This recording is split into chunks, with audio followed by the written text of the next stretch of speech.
Oui, dans ma critique publique, ouverte, sans détour, sans phare et sans maquillage, j'ai dit il vaut mieux voter le Front National que voter Sarkozy.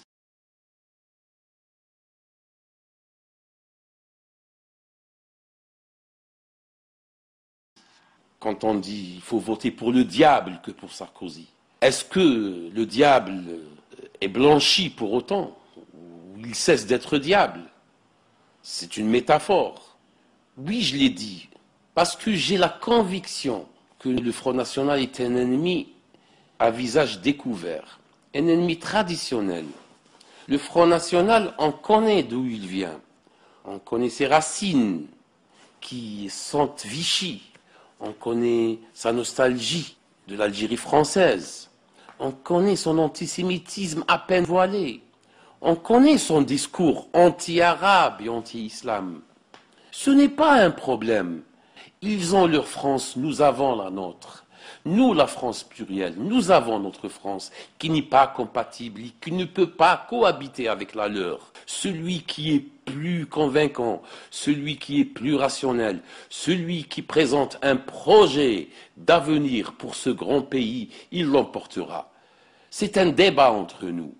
Mais le plus grave, le plus sournois, le plus perfide est Sarkozy et son équipe choisit médiocrité, choisit maniabilité afin de servir l'ambition d'un homme qui veut gouverner quelques années de plus. C'est un ennemi à visage multiple. C'est un ennemi qui change de masque. C'est un ennemi qui change de casquette. Nous avons deux types d'hommes politiques.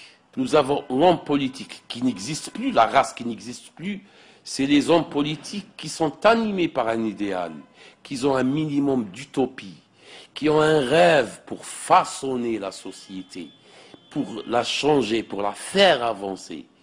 Ces hommes politiques d'envergure, ils commencent minoritaires, seuls et dérangeants, mais grâce à la force de leur conviction, de leur logos, de leur verbe, de leur rayonnement, de leur charisme, ils popularisent peu à peu leurs idéaux. Ils arrivent progressivement à faire partager leurs convictions. Et nous avons un autre type d'hommes politiques, comme ceux d'aujourd'hui, ceux qui se contentent à gérer le réel, à répondre aux besoins, pire encore, à répondre aux instincts des administrés. Parfois les instincts les plus bas, la peur, la frilosité, la haine de l'autre, le rejet, l'égoïsme. Ils exploitent ces instincts naturels, notamment pendant les crises, notamment pendant les moments difficiles. Monsieur Sarkozy, il est de ce genre. S'il veut patates, il leur donne patates. Si le marché veut des pâtes, il leur donne des pâtes. Il n'est pas là pour mener un travail politique dans le sens antique et authentique du mot grec. S'intéresser, œuvrer pour la chose publique. Oui, j'ai dit qu'il faut voter le Front National plutôt que Sarkozy.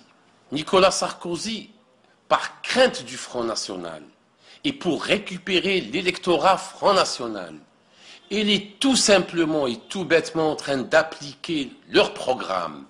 Il est en train de réaliser leur idéologie.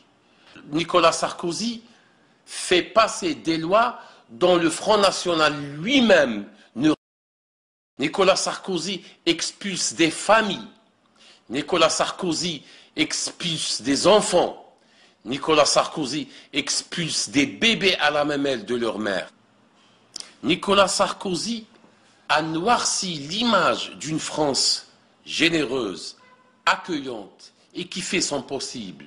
Une France fidèle à sa longue tradition, terre d'asile, terre d'accueil, qui initie les autres nations, qui leur donne l'exemple. Nicolas Sarkozy fait passer des lois qui gangrènent notre relation avec des nations comme la Turquie, en s'immisçant dans des affaires de chercheurs, d'historiens, tout simplement pour faire plaisir à des politicards de son obédience à Marseille et ailleurs. Il cultive le rejet de l'autre, la haine, au lieu que la France joue l'intermédiaire, au lieu que la France joue le réconciliateur. Même en matière d'islam, c'est M. Sarkozy en personne, au sein de CFCM, Conseil français du culte musulman.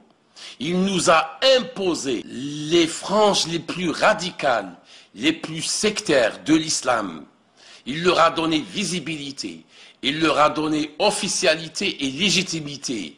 Quelques jours après, il est allé faire le tour de la France pour récolter la peur de l'islam, la peur de l'arabe, la peur de l'islamisation, l'arabisation et la tiers-mondisation de la France.